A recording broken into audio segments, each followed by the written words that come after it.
బ్రహ్మము గురుస్వామి తెలిపే రహస్యము. ఏమిగానిది బ్రహ్మము గురుస్వామి తెలిపే రహస్యము.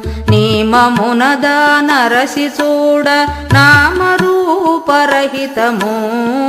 ఏమిగానిది బ్రహ్మము గురుస్వామి తెలిపే రహస్యము.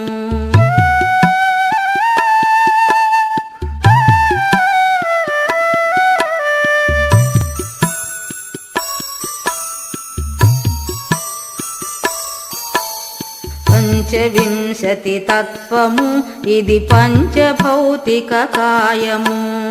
పంచవింశతి తత్వము ఇది పంచభౌతిక కాయము.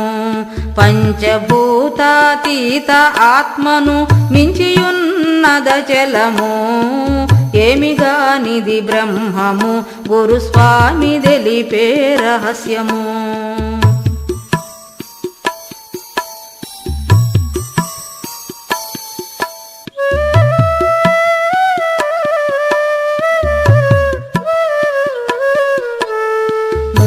నాడుల దెలసిన ముక్తి కాంతను గలసిన. మూడు నాడుల దెలసిన ఆ ముక్తి కాంతను గలసిన. ఏడు కొండల పైనయున్న ఎరుకగానిదచలము. ఏమిగానిది బ్రహ్మము గురుస్వామి తెలిపే రహస్యము.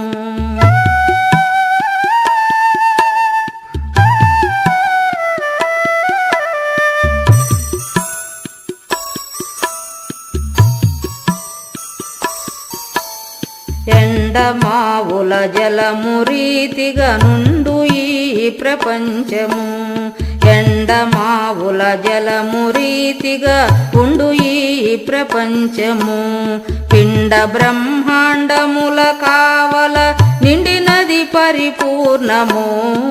ఏమిగానిది బ్రహ్మము గురుస్వామి తెలిపే రహస్యము.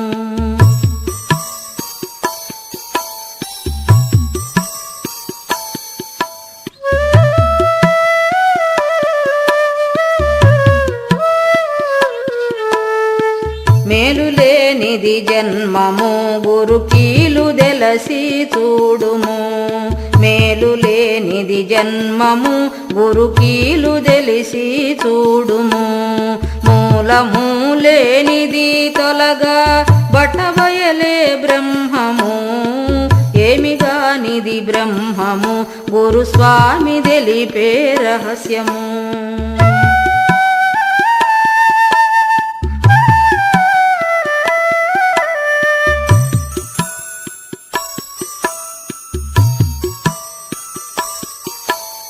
మళ్ళీ రాధిక జన్మము గురు నల్లయార్యుల చేరుము. మళ్ళీ రాధిక జన్మము గురు నల్లయార్యుల చేరుము. ఇలను వెంకటదాసుని కలబాపె నిజ గురువాక్యము. ఏమిగానిది బ్రహ్మము గురుస్వామి తెలిపే రహస్యము. ఏమిగానిది బ్రహ్మము గురుస్వామి తెలిపే రహస్యము. ఏమిగానిది బ్రహ్మము గురుస్వామి తెలిపే రహస్యము.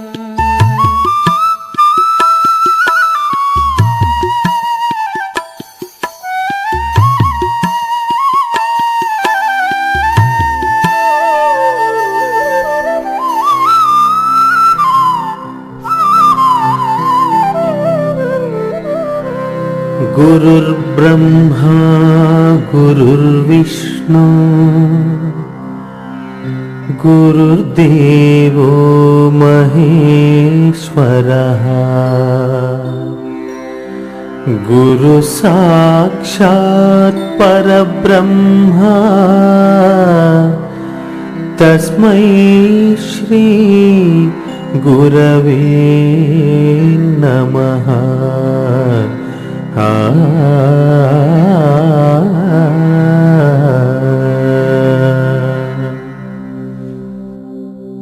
దండి జుషాదికంబులు తనలో ఉండిన పోయిన నిండు సముద్రము భంగి ఎరుక మాటాడాదేమి అంటాడు. ఎరుకే లేదు మాట్లాడేదేమి ఇక్కడ. నిండు సముద్రంలో ఎన్ని చేపలున్నా, తిమింగలాలున్నా, ఎండ్రకాయలున్నా, లేకపోతే ఇంకొక రకమైనటువంటి యొక్క జలచరాలు ఎన్ని ఉన్నప్పటికీ కూడా, ఎన్ని సంపదలున్నప్పటికీ కూడా, వజ్ర వైఢూర్య మరకతమాణిక్యాది రత్నపుత్రికలు దానిలో ఉన్నప్పటికీ కూడా, ఎన్ని రకాలైనటువంటి వ్యర్థ పదార్థాలైనటువంటి యొక్క గవ్వలు ఇట్లాంటివి ఉన్నప్పటికీ కూడా, అగ్నిపర్వతాలు దాంట్లో ఉన్నప్పటికీ కూడా, ఇవన్నీ ఉన్నా పోయినా, ఇవి ఉన్నయేమి అని సముద్రం అనుకోలేదు, ఇవి పోయినయేమి అని ఈ సముద్రం అనుకోవటం లేదు. అట్లానే ఈ 14 లోకాలు, ఈ లోకాలను పరిపాలించేటువంటి దేవతలు, యక్షులు, గరుడులు, కిన్నెరులు, కింపురుషులు, 84 లక్షల జీవరాశులు, జడాలు, అచరాలు, చరాలు, ఇవన్నీ ఉన్నా పోయినా, ఇవి వచ్చినా రాకపోయినా, ఇవి రూపాంతరం చెందినా చెందకపోయినా, ఈ ఆకాశమేమి మాట్లాడడంలా. అన్నీ ఈ ఆకాశంలోకే వస్తున్నాయి, ఆకాశంలోనే ఉంటున్నాయి, ఆకాశం నుంచి నిర్గమిస్తున్నాయి. కానీ ఆకాశం ఇలానే ఉంది. ఎందుకు పోయావని కానీ, ఎందుకు వచ్చావని కానీ, ఎందుకు ఇలా చేస్తున్నావని కానీ ఈ ఆకాశం ఎప్పుడు నిన్ను అడగల. అలానే ఈ ఆత్మ కూడా నిన్నెప్పుడు ఏమీ ప్రశ్నించదు.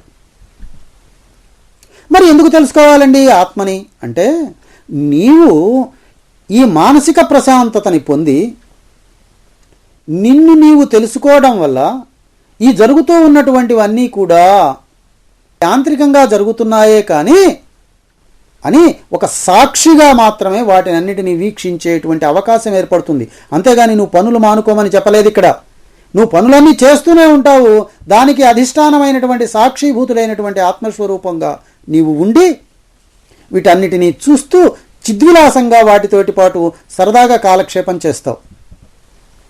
ఇది సుఖం. దీనివల్ల కష్టం కానీ, సుఖం కానీ, ఆనందం కానీ ఏమీ తోచదు. కానీ ఎప్పుడు నీవు ఆనందమయుడివే. కష్టం కలుగుతున్న ఆనందమయుడివే, సుఖం కలుగుతున్న ఆనందమయుడివే, దుఃఖం కలుగుతున్న ఆనందమయుడివే. ఎప్పుడు అలానే ఉంటావు చిద్విలాసంగా. అప్పుడు నీకేమర్థమైంది? ఇదంతా కూడా భ్రాంతి. ఈ బుద్ధి వల్ల, ఈ మనస్సు వల్ల, ఈ ఇంద్రియాల వల్ల నాకు కలిగినటువంటి ఒక భ్రాంతి మాత్రమే అనేటువంటిది నీకు అర్థమై, నేను క్రియాశూన్యుణ్ణి, నేను నిరాకారుణ్ణి అనేటువంటి విషయం నీకు ద్యోతకమవుతుంది, అంటే బోధపడుతుంది కదా. కాబట్టి ఇప్పుడు నీవెవరివి? సర్వసాక్షివి. వీటన్నిటికీ కూడా నీవు సాక్షి మాత్రుడైనటువంటి వాడివి. ఏ గుణాలతోటి నీకు ఇక్కడ సంబంధం లేదు. గుణాలు ఎప్పుడు ఏర్పడ్డాయి అంటే, ఎప్పుడైతే ఆత్మ నుంచి ఈ సత్తా బహిర్ముఖమైందో అప్పుడు ఏ గుణం లేదు. అప్పుడు ఏ గుణము లేదు. శుద్ధ సత్వమైనటువంటి మాయ ఇది. ఈ మాయ ఈ ప్రకంపనలలో ఏర్పడినటువంటి యొక్క ఘర్షణల వల్ల, ఆకర్షణ వికర్షణల వల్ల ఏర్పడినటువంటి ఒక బాడీ ఏదైతే ఉన్నదో, ఒక పరమాణువు, ఆ పరమాణువు లోపల బయట ఎప్పుడైతే వర్తిస్తూ ఇది పరమాణువు, దీనికి మళ్ళీ ఇదిగో ఈ కొత్త లక్షణాలు ఉన్నాయి అని ఆ లక్షణాలని బహిర్ముఖం చేయటానికి ఆ పరమాణువు నిండి నిబిడీకృతమైందో, ఆ నిండి నిబిడీకృతమై ఉన్న స్థితిని సత్వగుణము అంటున్నాం. అలా నిండి ఉన్నటువంటి ఈ సత్వగుణం ఎప్పుడైతే మరొక పరమాణువులో ఉన్నటువంటి యొక్క ఈ ఎలక్ట్రాన్ల ప్రోటాన్లతో ఘర్షణ పడి వాటిలో ఉన్న వాటిని ఆకర్షించుకోవడం, వికర్షించుకోవడం అనేటువంటి యొక్క ఈ తత్వం అనేది ఆరంభమైందో, ఈ ఆరంభ దశని రజోగుణం అంటున్నాం. కొత్త పదార్థ నిర్మాణానికి ఈ ఆకర్షణ వికర్షణే నాంది ప్రస్తావన. ఇలా సృష్టి ఆరంభమైంది. ఇక తమో గుణం ఏంటి? ఇలా ఏర్పడినటువంటి యొక్క ఈ ఘర్షణలో, ఆకర్షణ వికర్షణలలో ఒక కొత్త పదార్థము రూపుదిద్దుకుంటున్నది. ఒక శరీరం, ఇంకొక కొత్త నిర్మాణమైనటువంటి శరీరం ఏర్పాటవుతున్నది. ఇది తమో గుణం. ఇలా ఏర్పడేటువంటి లక్షణాలు ఈ ఆత్మలో లేవు. ఆత్మ యొక్క మాయకి మాత్రమే ఉన్నాయి. కాబట్టి ఈ ఆత్మ ఈ జరుగుతున్న వాటన్నిటికీ సాక్షి మాత్రుడు. వీడికి గుణ సంపర్కం లేదు. ఈ గుణాలతో అతనికి ఎటువంటి సంపర్కము కూడా లేదు. వేటిని కూడా ఇతను ఉత్పన్నం చేయడం లేదు. అందుకని క్రియారహితుడు. వీటన్నిటికీ నేను విలక్షణంగా ఉన్నటువంటి యొక్క ఆత్మస్వరూపుణ్ణి అని తెలుసుకొని తానుగా ఉండటమే ఆనందస్వరూపం. ఇది ఆనందం. ఇవేవి నాకు సంబంధించినవి కాదు. అసలు వీటితో నాకు సంబంధమే లేదు. నేను ఎప్పుడూ కూడా విలక్షణంగా ఉన్నటువంటి యొక్క పరమాత్మతత్వాన్ని, నేను ప్రశాంతంగానే ఉన్నాను, నాకు ఎటువంటి యొక్క అనుబంధాలు లేవు, నాకు ఈ స్వర్గ నరకాలు లేవు, ఈ జనన మరణాలు లేవు, ఊర్ధ్వ అధోలోక ప్రాప్తులు నాకు లేవు, నేను స్త్రీని కాదు, నేను పురుషుడిని కాదు, నేను ఇంద్రియాలు కాదు, నేను అంతఃకరణని కాదు, ఈ పంచభూతాలు కాదు, పంచ ప్రాణాలు కాదు, పిండ బ్రహ్మాండాలతో నాకు ఎటువంటి సంబంధము లేదు. వీటన్నిటికీ విలక్షణంగా ఉన్నటువంటి యొక్క పరమాత్మ స్వరూపాన్ని నేను అని నీవు ఎప్పుడైతే తెలుసుకున్నావో నీవు సర్వాంతరుడివైతున్నావు. సర్వాంతస్థమైనటువంటి యొక్క పరమాత్మవి నీవైతున్నావు. అన్నిటి అంతరాలలో నీవు ఉన్నావు. అందుకనే భగవద్గీతలో అన్నాడండి ఆయన, అచ్ఛేద్యో మదాహ్యోయా, అది ఛేదింపబడేది కాదు, దహింపబడేది కాదు. అక్లేద్యో శేషయేవచ, నీళ్లల్లో నానేది కాదు, ఇవన్నీ లేకముందే తానున్నది. గాలికి కదిలేది కాదు, గాలిని కదిలిస్తుంది ఇది. నిత్యం శాశ్వతమైనటువంటిది. సృష్టి పుట్టక ముందు తానే ఉంది, సృష్టిలో ఇప్పుడు తానే ఉంది, పోయిన తర్వాత కూడా తానే ఉంటుంది. సర్వగతాః, అన్నిటి లోపల ఉంది, అన్నిటికి బయట ఉంది, అన్ని దేహముల స్థితులలో కూడా తానే ఉంది. స్థాణుః అచలోయం సనాతనః, అది కదలదు, అది సనాతనమైనటువంటి యొక్క ఆత్మ, పురాతనమైనటువంటి ఆత్మ. అందుకని సీతారామాంజనేయులు చెప్తాండి, వివిధేంద్రియంబులకు విషయమీ విశ్వంబు, అట్టి విశ్వరూపుండవు నీవుగాన వెదకనేలా. సూది పెట్టడానికి సందు లేకుండా పరమాత్మవైనటువంటి నీవే అన్ని దేహముల యందు ఎల్లెడల పంచభూతముల యందు కూడా నిండి నిబిడీకృతమై ఉన్నావు. ఆకాశము అంతటా నీవే వ్యాప్తమై ఉన్నావు, దిక్కులన్నీ నీవే వ్యాప్తమై ఉన్నావు, అన్ని దేహముల యందు నీవే వ్యాప్తమై ఉన్నావు. అంతర్బహీచ తత్సర్వం వ్యాప్యం నారాయణ స్థిత, లోపల బయట తత్సర్వము కూడా నీవే అయి ఉన్నావు. కాబట్టి ఇప్పుడు నేను ఎక్కడికి పోయి ఈ పరమాత్మని వెతకాలి? ఈ జ్ఞానంతో నీవు వర్తిస్తే చాలు, ఈ జ్ఞానంతో నీవు వర్తిస్తే చాలు. నేను ఇది వీటికి సంబంధపడినటువంటి వాడిని కాదు, వీటన్నిటికీ విలక్షణంగా ఉన్నటువంటి పరమాత్మని అని గనక నీవు తెలుసుకున్నట్టయితే ఈ భ్రాంతి సిద్ధములైనటువంటి యొక్క ఈ జగత్తు కానీ, ఈ భ్రాంతి సిద్ధములైనటువంటి ఈ సకల దేవతలు కానీ, భ్రాంతి సిద్ధములైనటువంటి భార్య పుత్రులు, ఈ గృహాలు ఆరామాలు, ఈ క్షేత్రములు, ఇవన్నీ కానీ ఏవి కూడా శాశ్వతమైనటువంటివి కాదు. ఈ భ్రాంతి ఎప్పుడైతే పోయిందో ఈ భ్రాంతితోటి పాటే ఇవన్నీ కూడా పోతున్నాయి. కాబట్టి ఇప్పుడు నీవు చేయవలసిందేంటి? అందుకనే ఆయన అన్నారండి, మీరు ఏ దేవతలని పూజ చేస్తున్నారో ఆ దేవతా రూపాలని మీరు పొందుతున్నారు. ఆత్మనైన నన్ను నీవు ఎరిగిన వాడివి కాదు. త్వాం యథామాం ప్రపద్యంతే తదైవ భజామ్యహం. నీవు అనుకున్నటువంటి రూపాలని నీవు ధ్యానం చేస్తున్నావే కానీ పరమాత్మనైనటువంటి నన్ను తెలిసి నీవు ధ్యానం చేయటం లేదు. కాబట్టి ఇక్కడ గ్రహించేవాడొకడు, గ్రహింపబడుతున్నటువంటి వస్తువు ఒకటి, రెండు లేవు ఇక్కడ. ఏకమేవ అద్వితీయం బ్రహ్మం.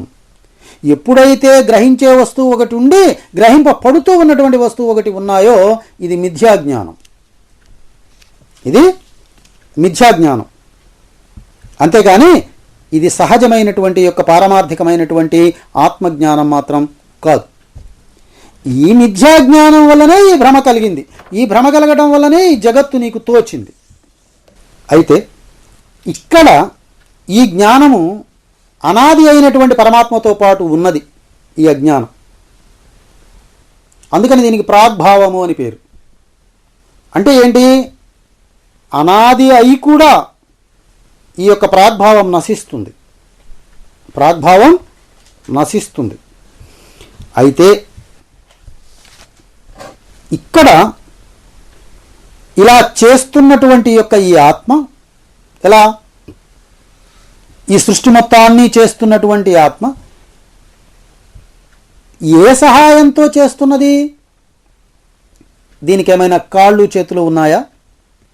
ఈ శరీరానికంటే కాళ్ళు చేతులు ముక్కులు ఇవన్నీ ఉన్నాయి, అందుకని ఇది అన్ని పనులు చేయగలుగుతున్నది. అయితే ఈ ఆత్మకి కాళ్ళు చేతులు ఎక్కడ ఉన్నాయి? కాళ్ళు ఉన్నాయా, చేతులున్నాయా అంటే ధ్యాన శ్లోకంలో మనకి చెప్పారు. ఏం చెప్పారు? నహికరచరణం నామగోత్రం న సూత్రం నో జాతి నహి వర్ణనా నభవతి న పురుషో న పుంసో న చ స్త్రీ నోకారం నహి వికారం నహి జనన మరణం నాస్తి పుణ్యం నో తత్వం తత్వమేకం సహజ సమరసం సద్గురుం తం నమామి. నహికరచరణం, దీనికి కాళ్ళు చేతులు లేవు. కాబట్టి కాళ్ళు చేతులు లేవు కాబట్టి ఇది ఏ ఉత్పత్తి చేయటం లేదు కాబట్టి తనకు తానుగానే అలా ఉన్నది కాబట్టి దీన్ని నిరవయవము అని కూడా చెప్పాలి. ఏ అవయవాలు లేనిది నహికరచరణం అని చెప్పాలి. అయితే ఇంత సృష్టిని చేస్తూ ఉన్నది కాబట్టి, ఇంత సృష్టిలో తాను వర్తిస్తూ నడుస్తూ ఉన్నది కాబట్టి నడవడానికి కాళ్ళు, వీటన్నిటినీ చేయడానికి కావలసిన చేతులు, కరచరణములన్నీ కూడా జ్ఞానముతో సహా ఉన్నాయి అని కూడా చెప్పవలసినటువంటి అవసరం ఉన్నది. ఎందుకంటే అవన్నీ లేకపోతే ఇవన్నీ జరగవు కాబట్టి. కాసేపు ఉన్నాయి అంటున్నావు, కాసేపు లేవంటున్నావు, ఇదేమన్నా నపుంసకుడా అంటే ఇది నపుంసకుడు కాదు. ఎందుకని? ఉండి లేని స్థితి కలిగి ఉన్నప్పటికీ కూడా అది ఎలా చేస్తున్నదో గతంలో మీకు నేను చెప్పాను. అలా చేస్తున్నటువంటి ఈ తత్వాన్ని అర్ధనారీశ్వరం అని కూడా అన్నారు. అంటే మాయ అయినటువంటి యొక్క ఏ శక్తి అయితే ఉన్నదో ఇది ఆత్మ నుంచే వెలువడుతున్నది కాబట్టి ఆత్మ ఈశ్వరుడై ఉండి మాయ ఏమైంది? నారి అయింది. అది నిర్వికారమైనటువంటి యొక్క ఈశ్వరతత్వం. ఆ నిర్వికారమైనటువంటి ఈశ్వరతత్వానికి అనుసంధానమై ఉన్నటువంటి యొక్క ఈ మాయే నారి. నారికి లక్షణం ఏంటి? కదిలి ప్రవహించే లక్షణం ఉన్నది. ఒక చోటి నుంచి ఒక చోటికి వెళ్ళే లక్షణం ఉన్నది. అందుకని దీనిని నారి అన్నారు. ఆ లక్షణం ఈ చైతన్యానికి ఉన్నది. ఈ చైతన్యము ఎంత ఉందో ఇది అంతే ఉంది. అంటే 50-50 ఉన్నాయి రెండు కూడా. అందుకని ఇది అర్ధనారీశ్వరం. పరమాత్మ ఎంత ఉన్నాడో ఇది అంత ఉన్నది. అవునా? అయితే ఇది ఎంత పని చేస్తున్నదో అది అంత నిశ్శబ్దంగా ఉంది. అది ఇక్కడ తమాషా. పరమాత్మ ఏమీ చేయడంలా, ఈ నారి మాత్రం పనిచేస్తూనే ఉంది. ఈ నారి ఎక్కడున్నది అంటే ఆయన లోపలే ఉంది. ఏ రామ రామాంకమున నజస్రము వసించు, ఏ రామ రామాంకమున నజస్రము వసించు. వామాంకమున కాదు ఇది, రామాంకమున. వామాంకం అంటే మళ్ళీ కుడి ఎడమలు చెప్పవలసి వస్తుంది. ఇక్కడ కుడి ఎడమలు లేవు. కుడి ఎడమ అనే సమస్య లేదు ఇక్కడ. అంతటా తానే ఉన్నప్పుడు ఎక్కడ కుడి ఎక్కడ ఎడమ హద్దులు లేవు ఇక్కడ. అందుకని రామాంకమున, ఆ రాముడి యొక్క అంకమునందే నివసించి ఉంది ఈమె. అలా ఉన్నటువంటి యొక్క సత్తా కాబట్టి, ఆ సత్తా వల్ల ఈ జగత్ ఏర్పడుతున్నది కాబట్టి ఈ సత్తానే ఈ సృష్టి మొత్తానికి కూడా తల్లి కాబట్టి, ఆయన దానికి కారకుడు కాబట్టి, ఆయన ఉండబట్టి ఇది ఉన్నది కాబట్టి ఆయనని తండ్రి అని, ఈమెని తల్లి అని చెప్పవలసి వచ్చింది. వాస్తవానికి తల్లి లేదు ఇక్కడ, తండ్రి లేడు.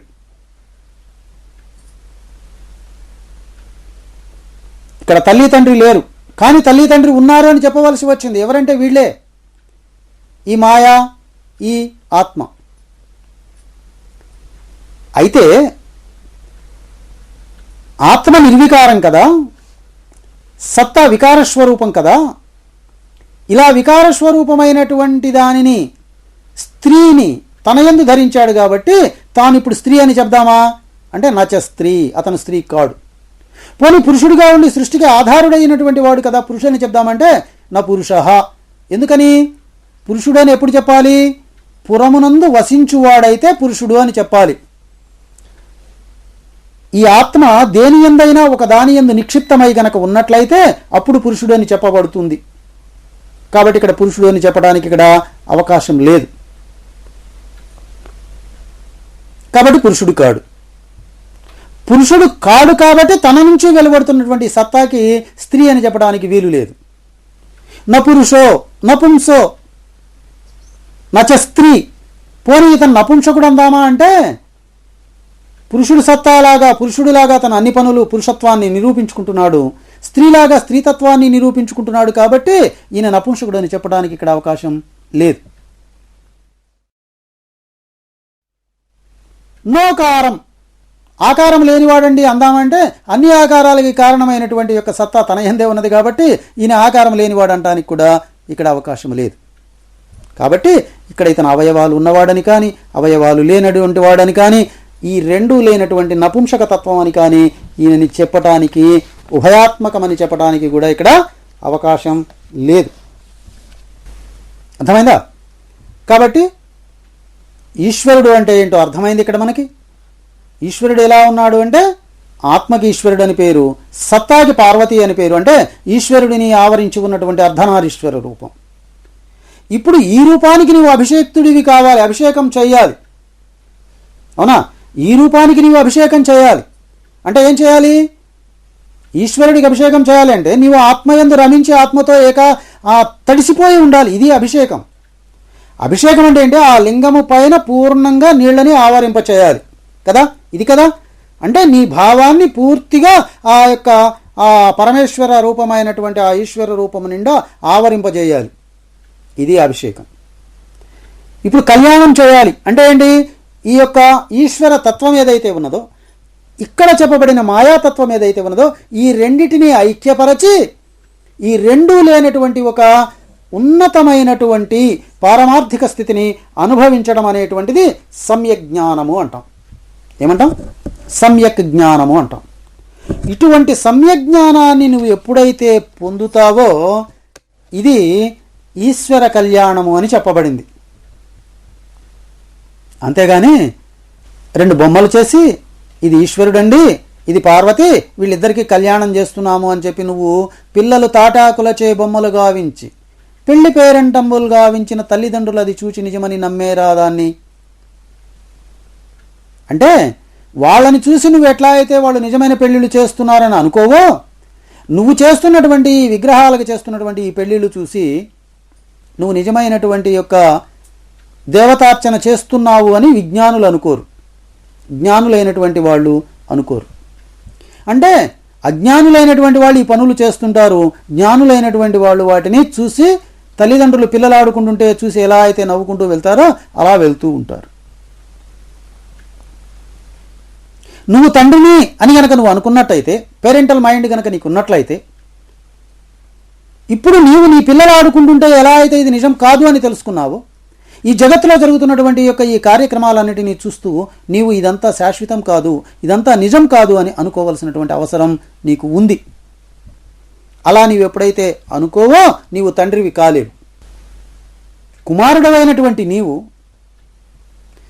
పరిశుద్ధాత్ముడైనటువంటి ఆ తండ్రిని చూడాలి అని అనుకున్నప్పుడు ఇక్కడ కుమారుడు ఉండడు. ఎందుకని? ఎవరైతే ఈ ఆత్మానాత్మ వివేచన చేసి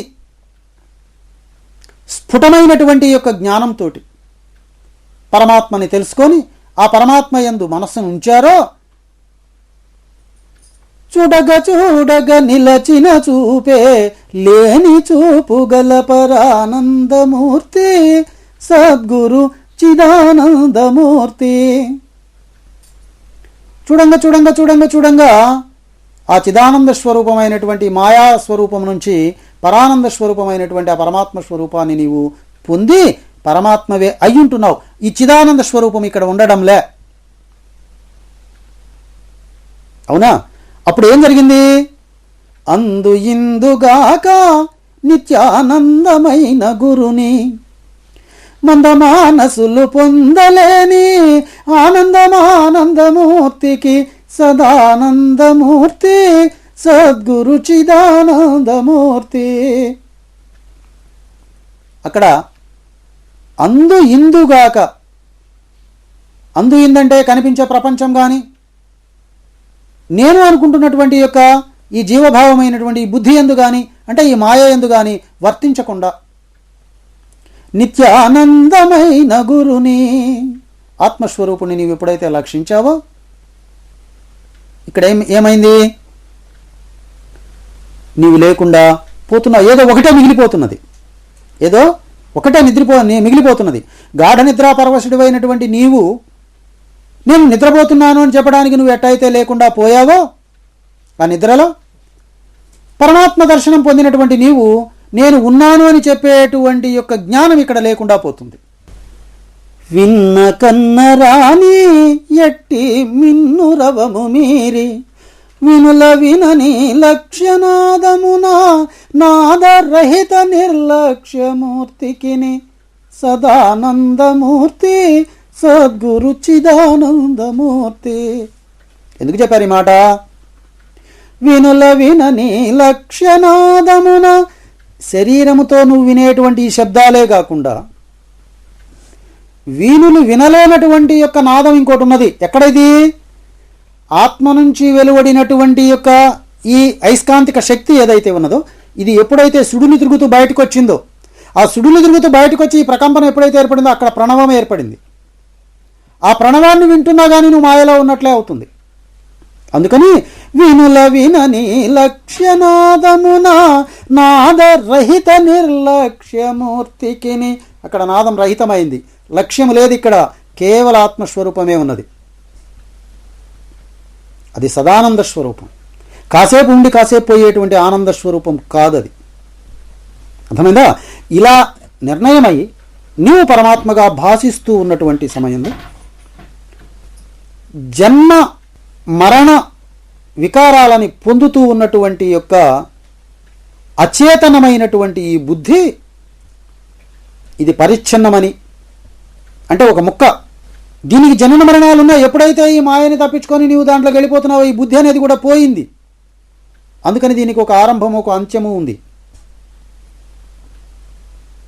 పరిచ్ఛిన్నమని ఎందుకు అంటున్నామంటే అది ఎక్కడో ఒక భాగానికి పరిమితమయ్యే ఈ దేహేంద్రియాలని పరిమితం చేస్తున్నది, ఈ దేహేంద్రియాలని ప్రకాశింపచేస్తున్నది. అందుకని పరిమితమైంది.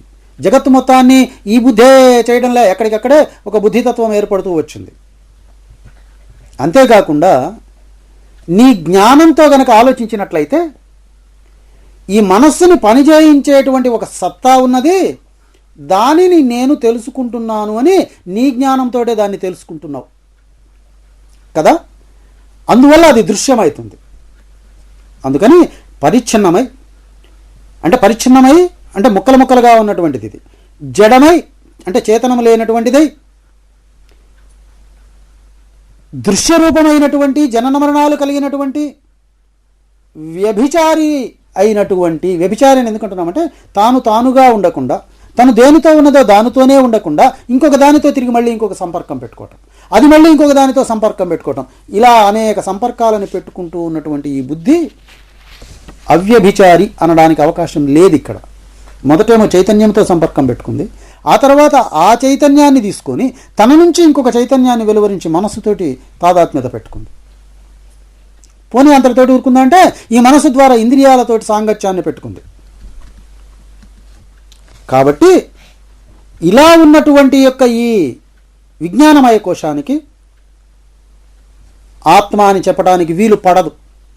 పోనీలేండి, ఇది ఆత్మ కాకపోతే కాకపోయింది, ఈ విజ్ఞానమయ కోశానికి పైన ఉన్నటువంటి ఆనందమయ కోశం ఉన్నది, ఆనందమయ కోశం ఆత్మ అని చెప్తాను. ఏమిటి ఆనందమయ కోశం? ఈ మాయగా ఉండడమే ఆనందమయ కోశం.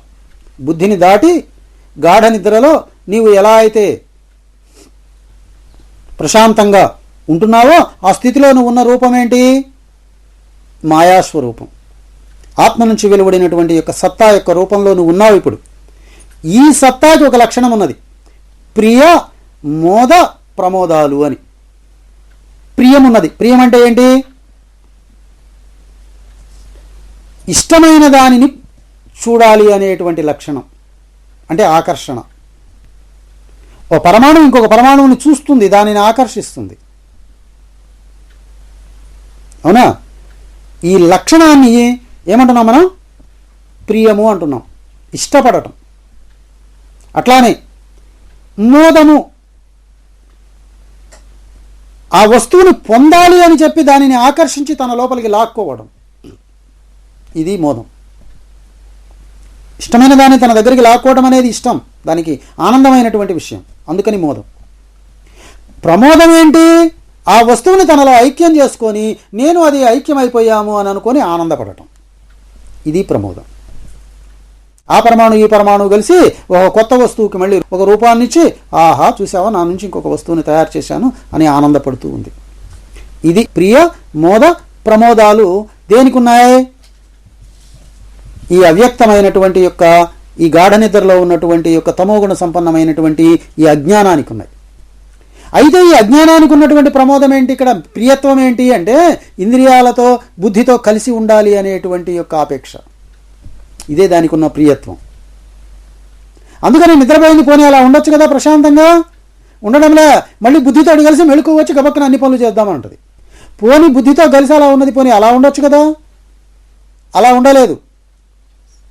ఏమైంది? దాన్ని ఆ బుద్ధితో ఐక్యం చెంది దాని నుంచి ప్రకాశించి మళ్ళీ ఇతర ఇంద్రియాల మీదకి, మనస్సు, ఆ చిత్తం, అహంకారాల మీదకి, వాటి ద్వారా ఇంద్రియాల మీదకి ప్రసరిస్తూ వెళ్ళింది. ఇది మోదం. ప్రమాదం ఏంటి? వీటన్నిటి ద్వారా అనుభవిస్తున్నటువంటి లక్షణాలను చూసావా నేను చేస్తున్నానని మళ్ళీ తిరిగి ఆనందపడుతూ ఉంది. ఎవరు? ఈ అవ్యక్తమే. కాబట్టి ఇప్పుడు ఆనందమయ కోశంలో ఉన్నటువంటి యొక్క ఈ మాయకి ప్రియ మోద ప్రమోదాలు ఉన్నాయి. కాబట్టి ఇది శాశ్వతమైనటువంటి ఆనందాన్ని ఇస్తుందా? ఇవ్వడంలే. ఎందుకని ఇవ్వడం లేదంటే జాగ్రత్త స్వప్న సుషుప్త్యాదులలో నీవు చేస్తున్నటువంటి పుణ్యవశానో పాపవశానో నీవు పొందుతూ ఉన్నటువంటి ఆ తామస వృత్తి ఏదైతే ఉన్నదో ఆ తామస వృత్తియే గాఢ నిద్ర. అర్థమైందా? అసలు ఈ నిద్ర ఎందుకు వస్తుందండి? ఇది ఇక్కడ ప్రశ్న. జాగ్రత్తావస్థ కలిగింది ఎందుకు వచ్చింది?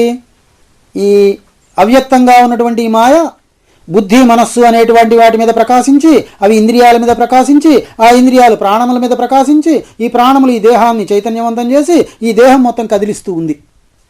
అవునా? అయితే మరి నిద్ర రావడానికి కారణం ఏంటి? జాగ్రత్తావస్థ కలగడానికి కారణం ఇది. ఇలా ఇలా వచ్చి వీటన్నిటి మేలుకొని ఇవన్నీ పనులు చేస్తూ ఉండడం జాగ్రత్తావస్థ. అంటే ఈ నిద్ర వచ్చేదానికి ముందు ఈ మధ్యలో ఇంకొక అవస్థ ఉంది. ఏంటది? స్వాప్నికావస్థ. ఈ స్వప్నావస్థలో అనేక దృశ్యాలని మనం చూస్తున్నాం, అనేక అనుభవాలని పొందుతున్నాం, అనేకములైనటువంటి యొక్క మనకి తెలియనటువంటి కొత్త కొత్త విషయాలను కూడా చూస్తున్నాం. ఇవన్నీ ఎక్కడి నుంచి వచ్చినాయి అంటే నానా జన్మజవాసనన్విత మనోనాశంబుగాకున్నా అంటాడు సీతారామాంజనేయం. నానా జన్మలలో నీవు కోరుకున్నటువంటి కోరికలు ఉన్నాయి, అవన్నీ ఇప్పుడు నువ్వు తీర్చుకోలేకపోయావు. ఆ తీర్చుకోలేకపోయినటువంటివన్నీ కూడా ఈ మనస్సు యొక్క అంతఃపొరలలో మిగిలిపోయినాయి. కొంతమందికి నేను పాములాగా ఉంటే ఎలా ఉంటుంది, నేను కోతిలాగా ఉంటే ఎలా ఉంటుంది, నేను ఒకవేళ పెద్ద పులిలాగా ఉంటే ఎలా ఉంటుంది, నేను ఆడదాన్నై పుడితే నేను ఎలా చేసి ఉండేవాడిని, నేను మగవాడినై పుడితే ఎలా చేసి ఉండేవాడిని, ఇట్లాంటి వికారమైనటువంటి కోరికలు ఉన్నాయి. ఇవి మనకే కాదండి, సాక్షాత్ పార్వతీ పరమేశ్వర్లకే మేము కోతుల్లాగా ఉండి రమిస్తే ఎలా ఉంటుంది అనేటువంటి వికారం ఏర్పడంగానే వాళ్ళు కోతులైపోయి సంపర్కించిన దాని ఫలితంగానే ఆంజనేయుడు జన్మించాడు అనేటువంటి ఒక కథ మనకి వినికిడిలో ఉంది. అంటే ఈ కథకి మూలాంశం ఏంటి? వికారాలు ఉన్నాయి అని. ఎవరికి? మనస్సుకి. ఈ మనస్సుకున్నటువంటి వికారాలని కొంతమంది తీర్చుకోగలుగుతున్నారు, కొంతమంది తీర్చుకోలేకపోతున్నారు. అలా తీర్చుకోలేకుండా ఉన్నటువంటి కోరికలు ఏవైతే ఉన్నాయో వీటన్నిటిని ఏమంటారంటే అన్ఫోల్డెడ్ థాట్స్, అంటే సంపూర్ణత పొందనటువంటి యొక్క ఆలోచనలు. సంపూర్ణత పొందిన ఆలోచనలు ఏంటి? ఏది కోరుకున్నావో దానిని చేసి దానిని అనుభవించి దానిని గనక తీర్చుకున్నట్టయితే అది సంపూర్ణత చెందిన కోరిక. అలా తీర్చుకోలేని కోరికలు ఉన్నాయి, అవన్నీ అసంపూర్ణంగా మిగిలిపోతుంటాయి. అవి అనేక జన్మల నుంచి మిగులుతూ వచ్చినాయి ఇప్పటిదాకా. ఇలా వచ్చినటువంటి అసంపూర్ణమైనటువంటి కోరికలన్నీ కూడా నీకు కలల రూపంలో వ్యక్తమవుతూ ఉంటాయి. కాబట్టి కలలు రావడానికి కారణం ఏంటి? నీ అసంపూర్ణమైనటువంటి యొక్క భావ ప్రకంపనలే, అవే కలలు. జాగ్రత్తావస్థకేమో అంతరంగా ఉన్నటువంటి సత్తా ఇంద్రియాలలో ప్రకాశించి అన్ని కోశాల ద్వారా బహిర్ముఖమై ఈ జగత్తుకి ఆకర్షితురాలై వాటి ఆకర్షణలను పొంది వాటితో అనుభవాలని పంచుకుంటూ వాటితో కలిసి తిరగడం అనేది జాగ్రత్తావస్థ అన్నారు. స్వాప్నికావస్థ అంటేనేమో తీర్చుకోలేనటువంటివన్నీ కూడా కలలలో పొందడం అనేటువంటిది స్వాప్నికావస్థ అంటున్నారు. మరి ఈ సుషుప్త్యావస్థ ఎందుకు కలిగింది?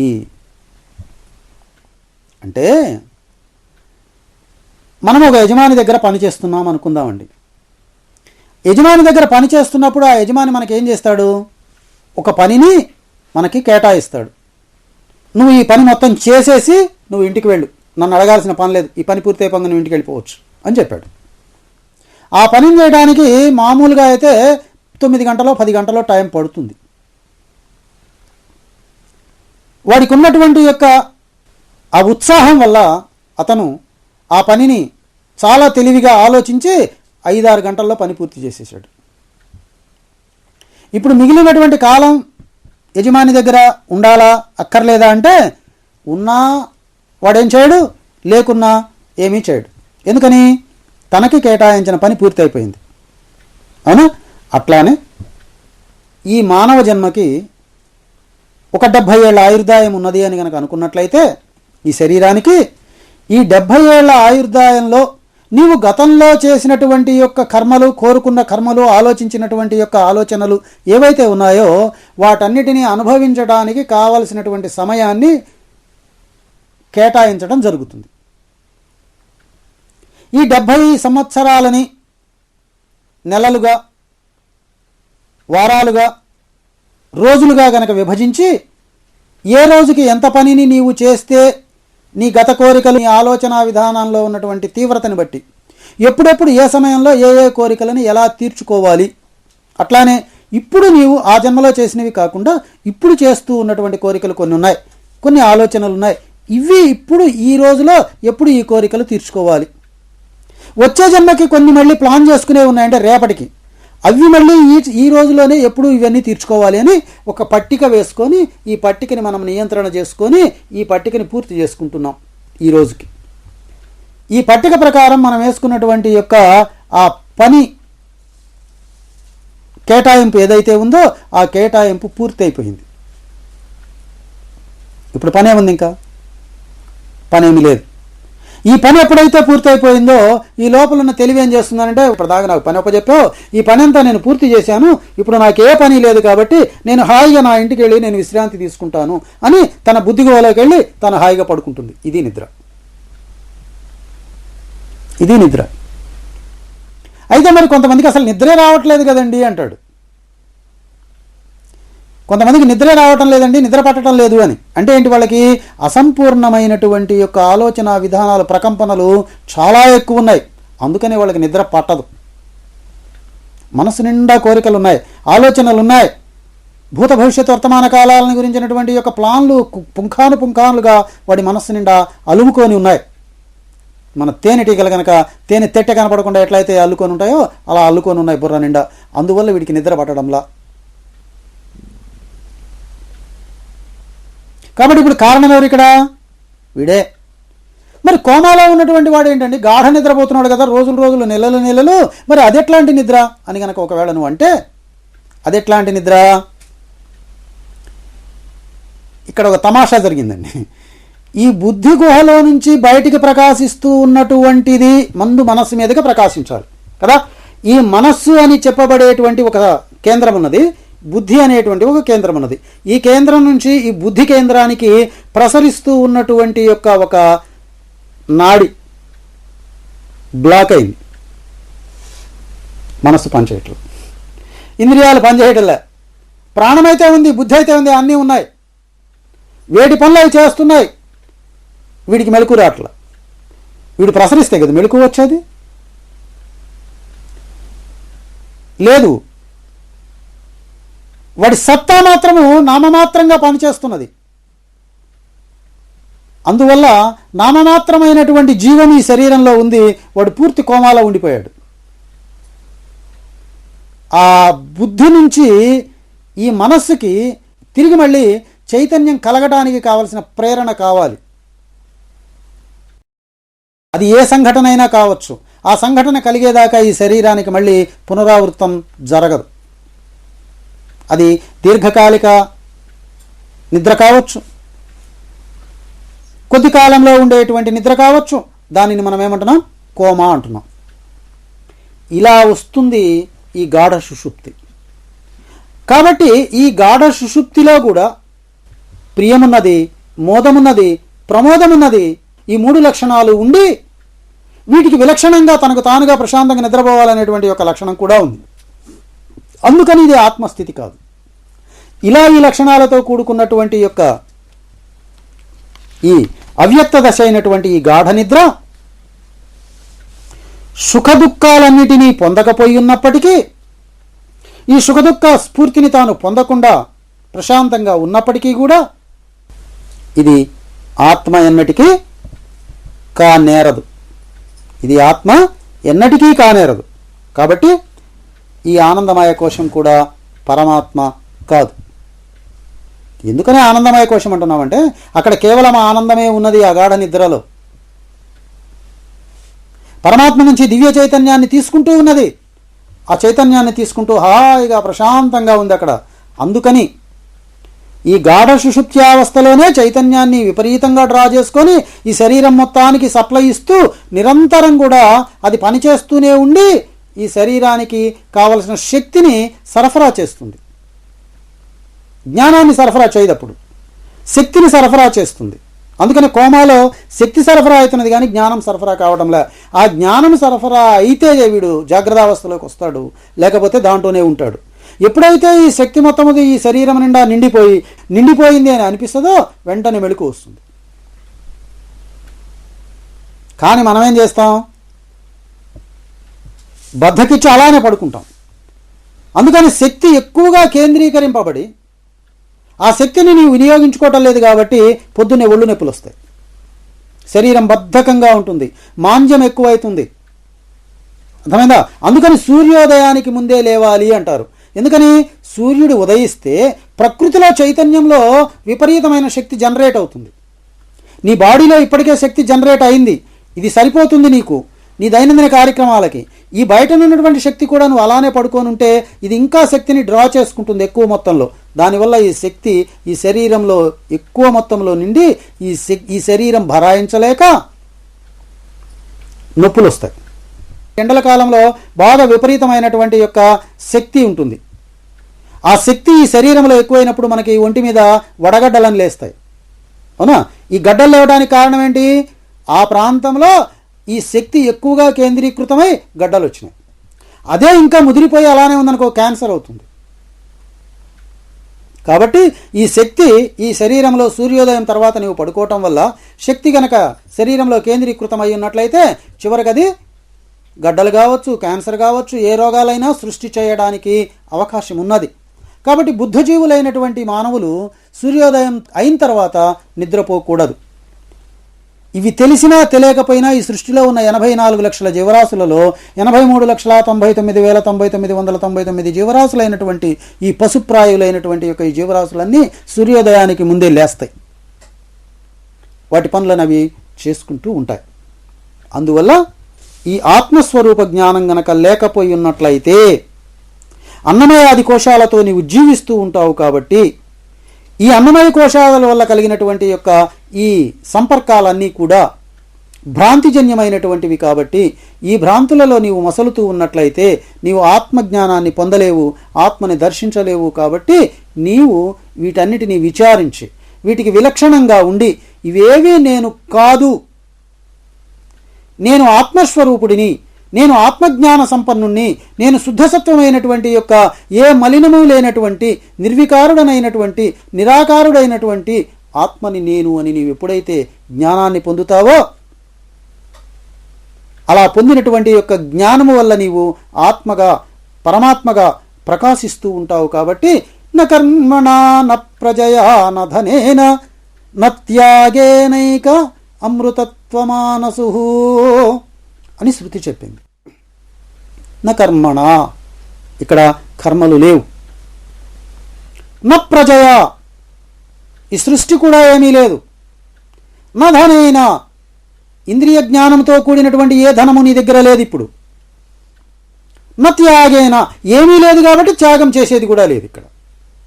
అమృతత్వమానసు, అమృతత్వ స్వరూపమైనటువంటి జరామరణ రహితమైనటువంటి యొక్క ఆత్మస్వరూపము నేనై ఉన్నాను, ఆత్మస్వరూపంగా నేను ప్రకాశిస్తున్నాను అనేటువంటి స్వయం జ్ఞానం నీకు సంప్రాప్తమవుతుంది. ఇలా ఉండటం కోసమే ఈ శరీరాన్ని నీవు ఉపయోగించుకొని ఇదంతా జగన్మిథ్య, బ్రహ్మమైనటువంటి నేను సత్యస్వరూపుడిని అని ఎరిగి ఉండటమే జీవన్ముక్తి విధానం. అంతేగాని జీవన్ముక్తి అంటే ఈ మనస్సుని బంధించి కుంభించి ఉంచడం అనేటువంటిది మాత్రం కాదు.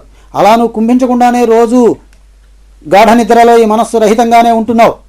అది తెలిసి నీవుగా ఉండడాన్ని ఈ మనస్సు పనిచేస్తున్నా, ఈ మనస్సు వీటన్నిటిలో వర్తిస్తున్నా అమనస్క స్థితి అంటారు.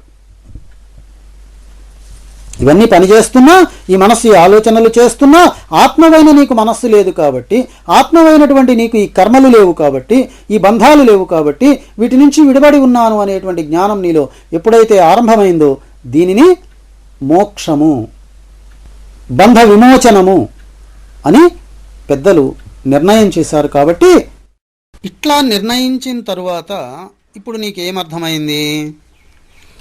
ఆత్మస్వరూప జ్ఞానము లేకపోవటం వల్ల ఈ యొక్క అన్నమయ, ప్రాణమయ, మనోమయ, విజ్ఞానమయ, ఆనందమయ కోశాలు ఏవైతే ఉన్నాయో ఇవి ఆత్మ కాదని.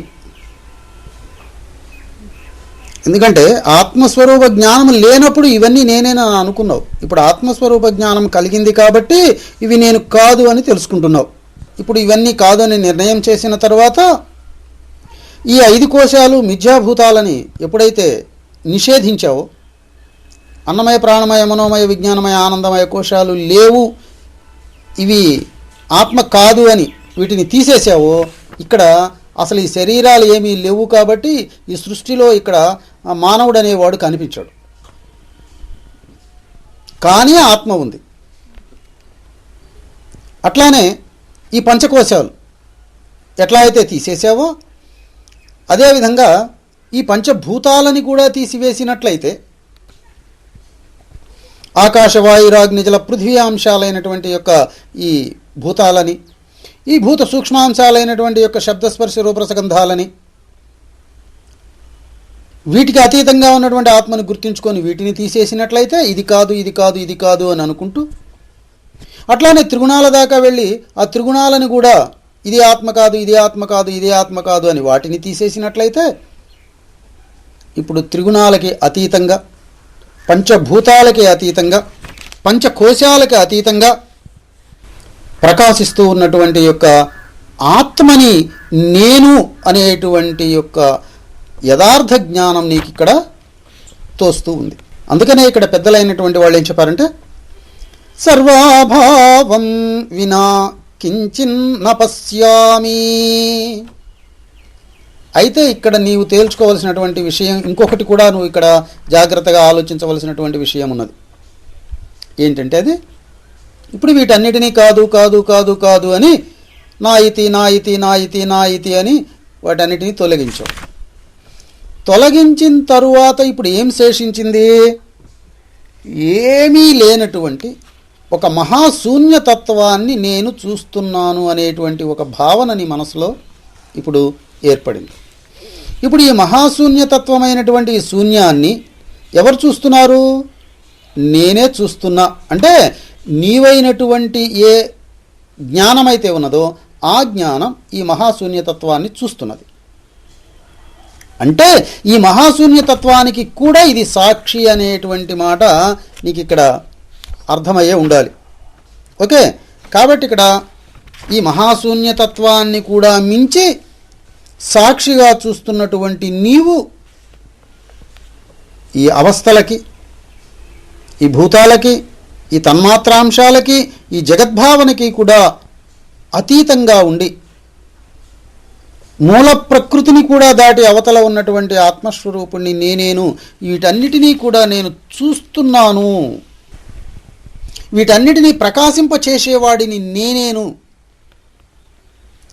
ఇవన్నీ నా చేతనే ప్రకాశింపబడుతున్నాయి అని తెలుసుకొని వీటి యొక్క అంతర్బాహ్యముల యందు కూడా సర్వే సర్వత్రా పిపీలికాది బ్రహ్మపర్యంతం ఆ బ్రహ్మభువనాల్లోకాహ అన్నట్లుగా ఇక్కడ ఉన్నటువంటి సూక్ష్మమైనటువంటి యొక్క వస్తు స్థితి నుంచి, అంటే పరమాణు స్థితి నుంచి నీవు చెప్పేటువంటి యొక్క ఈ సకల లోకాలు సంపూర్ణంగా వ్యాప్తమై పూర్ణస్వరూపమై భాసిస్తూ ఉన్నటువంటి వాడివి నీవే. అలా భాసిస్తూ ఉన్నటువంటి ఏ జ్ఞానమైతే, ఏ ఆత్మస్వరూపమైతే ఈ జగత్తు మొత్తము కూడా ఆవరించి సర్వే సర్వత్రా నిండి నిబిడీకృతమై ఉన్నదో, ఆ జ్ఞానమే నేను అనేటువంటి యొక్క స్పష్టత నీకు ఇక్కడ ఏర్పడుతూ ఉంది కదా. అయితే ఇలా ఏర్పడినటువంటి నీవేంటో నీకు అర్థమైంది కాబట్టి ఇక్కడ నీవేం చేయాలి? బ్రహ్మవిద్ బ్రహ్మైవ భవతి అని చెప్పిన శృతి ప్రమాణరీత్యా నీవు ఆ బ్రహ్మ పదార్థమైనటువంటి వస్తువుని నేను అని నీవు తెలుసుకోవడం వల్ల ఇప్పుడు నువ్వెవరై ఉన్నావు అంటే బ్రహ్మైవ భవతి, బ్రహ్మమే నీవై ఉన్నావు. కాబట్టి ఇక్కడ అన్య పదార్థం ఈ సృష్టిలో లేదని, ఈ సృష్టి అంతా కూడా నేనేను అని, నేను ఎటువంటి మాలిన్యము లేనటువంటి యొక్క అత్యంత పరిశుద్ధమైనటువంటి మాయాతీతుడనైనటువంటి పరాపేక్ష లేనటువంటి సత్తాస్ఫూర్తులు కలిగినటువంటి యొక్క ఆత్మస్వరూపుడిని అని నీవు ఇక్కడ నిర్ద్వంద్వంగా తెలుసుకోవటం జరిగింది. ఇట్లా తెలుసుకున్నటువంటి నీకు బ్రహ్మైవేదం విశ్వమిదం వరిష్టం, ఈ కనిపిస్తూ ఉన్నటువంటి యొక్క ఏ జగత్ అయితే ఉన్నదో, నీవు ఏ బ్రహ్మాన్నైతే తెలుసుకున్నావో ఆ బ్రహ్మము ద్వారానే, అంటే ఆ బ్రహ్మ యొక్క మాయ ద్వారా ఇవన్నీ కూడా ఒకదానికి ఒకటి దానిలో పరిణామక్రమాలుగా మాయలో ఏర్పడినటువంటి యొక్క ఆ పరిణామక్రమం వల్లనే ఏర్పడ్డాయి అని నీవు గ్రహించిన తర్వాత ఈ జగత్తు ఈ బ్రహ్మానికంటే భిన్నమైనటువంటిది కాదు అని నీకు అర్థమైతే, ఇప్పుడు ఉన్నదేమిటి ఇక్కడ? ఒక బ్రహ్మము మాత్రమే, వేరే వస్తువు ఇక్కడ లేదు. బ్రహ్మవిద్భవతి. కాబట్టి బ్రహ్మైవేదం విశ్వమిదం వరిష్టం. కాబట్టి విశ్వమిదం వరిష్టం, ఈ జగత్తు మొత్తము కూడా బ్రహ్మమే అయి ఉన్నది.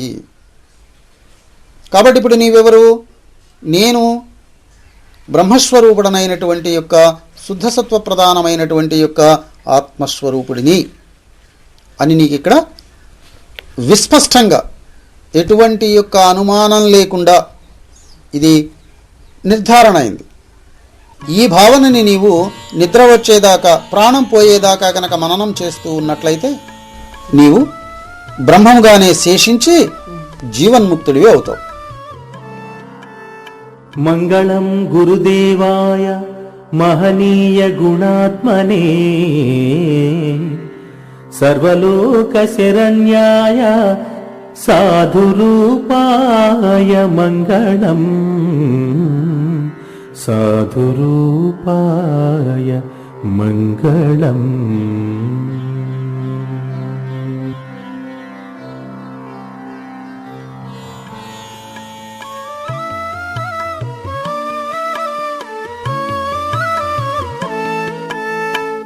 ఇదిగోరా గురు కీలకము, జీవా వినర అల్లదు గోరా యోగ సాధనము. ఇదిగోరా గురు కీలకము.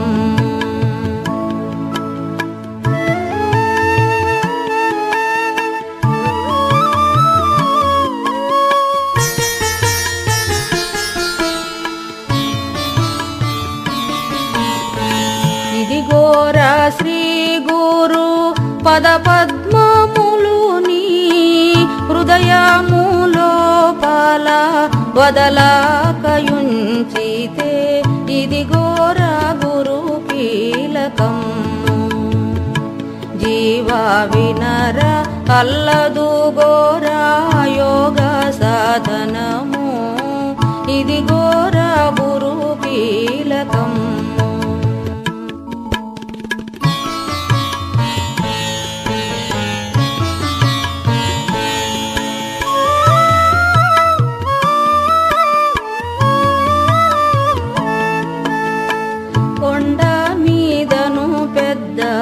గుండు ఉన్నదిరా గుండు నడుమ రెండు గండు ఉన్నవిరా గండ్ల నడుమ సన్న గండిలోనుయున్న గండ్ల నడుమ సన్న గండిలోనుయున్న పండను భవించితే ప్రజ్ఞాన బ్రహ్మమురా ఇదిగోరా గురు కీలకం జీవ వినర అల్లదు గోరా యోగ సాధనము ఇదిగోరా గురు కీలకం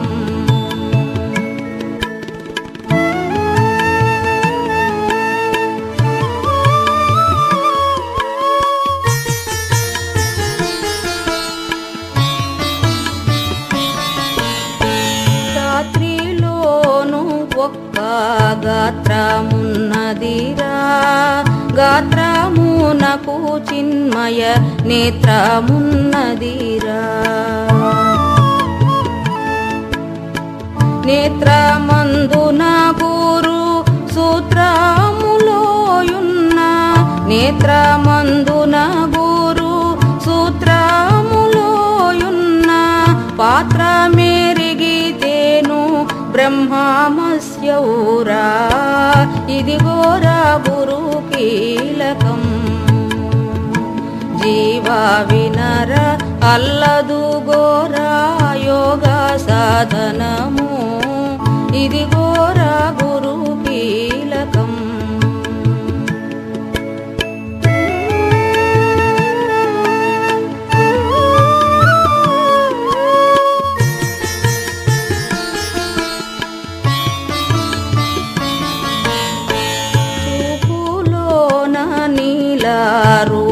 రూపమున్నదిరా రూపములో ఒక్క దీపమున్నదిరా దీపములో ఉన్న తేజస్సు తెలిసితే రూపములో ఉన్న తేజస్సు తెలిసితే తాపములన్నణగి తత్వమసియౌరా ఇదిగోరా గురు కీలకం జీవ వినర అల్లదు గోరా యోగ సాధనము ఇదిగోరా గురు కీలకం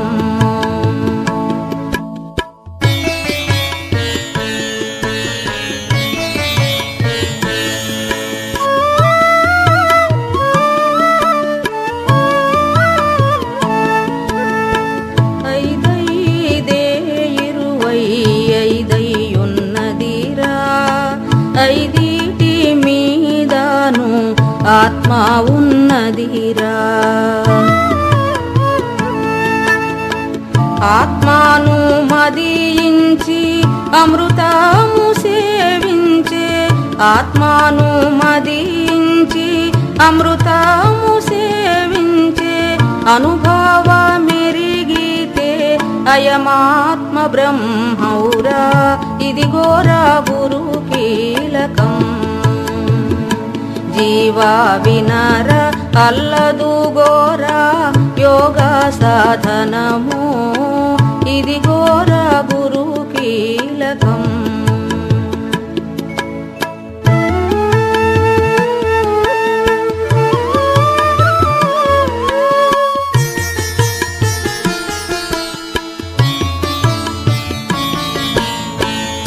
గురువాక్యములు నాలుగు గుర్తెరుగవలేరా గుర్తెరిగినంతట